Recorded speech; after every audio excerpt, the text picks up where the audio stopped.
Welcome to the world of Fortnite Chapter 4 Season 2, and you've clicked on this video to find out what's happening in the current storyline this season. So last season, the Riftgate coordinates were changed and the Riftgate was destroyed. A saboteur was responsible for this. This resulted in a massive sideways rift opening above the island, but through that rift came a whole new reality, joining the island. And it's time to explore and discover its secrets. The new reality has a big city, which is Evie's home, a skin introduced to us in Chapter 3 Season 3, a member of the elusive Peace Syndicate. As we venture further into the story, we are introduced to Evie's boss, Thunder, a restaurateur, an entrepreneur, the coolest lizard in the Peace Syndicate, but soon we would find out things are not what they appear to be. We would soon discover that someone is trying to start a war with the Syndicates, and without unity, the city of Evie's home is on the brink of falling into chaos, and those responsible are trying to pin the blame on the other Syndicates. But that's not all. The Peace Syndicate's data network is the latest target of this saboteur,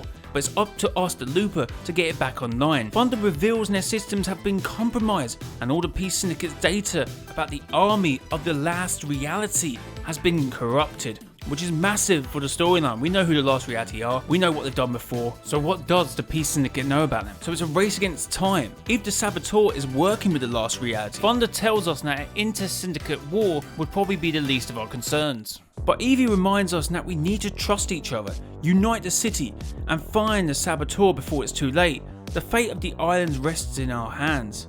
Again. So guys, we know that the saboteur was responsible for changing the coordinates, but initially we all thought this to be Amie. Her blind love for the scientists meant she didn't really care where the Riftgate was going to end up, but if it meant finding the scientists, she didn't really care. However, Evie came into the fold with the penultimate oathbound challenges. But Evie has kind of cleared herself by stating she's not really a huge fan of sabotage, and that she's a criminal artist who would sign her work. So it's not Evie based on her own character assessment. Although Triarch Nox should be at least considered, many thought this skin would be the nothing, but it is not.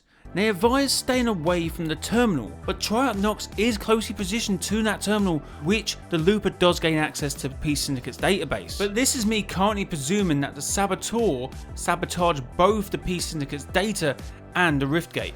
Triarch Nox has two secret dialogues with two of the new Battle Pass skins, Renzo the Destroyer and Highwire. So Renzo the Destroyer, the galaxy's premier doom influencer. So he's basically an influencer but inflicts doom. And it doesn't look like he messes about. He literally has the Destroyer's Destroyer, the thinking man's black hole on a stick. So he literally, like the last reality, destroys worlds. So this is a bit of an out there skin, and I'm really intrigued by the Nemesis box, which I think is probably roughly based on the Pandora's box, because it says nobody knows what it does, they're too afraid to ask. So the thing about Pandora's box, it was created by Zeus as a present for Pandora. Zeus said, under no circumstances you should open this, but he also bestowed curiosity onto Pandora, and you can see where the problem is going to happen. So eventually curiosity would get the better of Pandora. Pandora swore that she could hear voices coming from the box.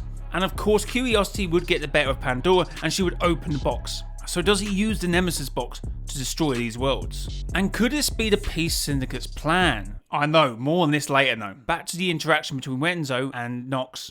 Triarch says to Renzo, you may conquer the light, but I take the dark places in between them. And to Highwire, if chaos is a game, I must win. So could this skin still be associated with the last reality? Well, there was a theory going around quite a while ago that these skins may present a higher cancel with the last reality, and if there's 3 of them, that is a triarchy. Although would a member of the last reality, a higher member of the last reality, just be randomly on the island, I'm not so sure. Now the Fox clan are once again here. You haven't really heard much from them apart from the crazy Twitter dump from a few years ago in messages from V to Drift that several members of the Fox clan were taken out by an older entity, leaving just Vi, who warned Drift, whoever gave you that Fox clan mask made you a target. This season we are introduced to Stray, a special ops expert for the Fox clan.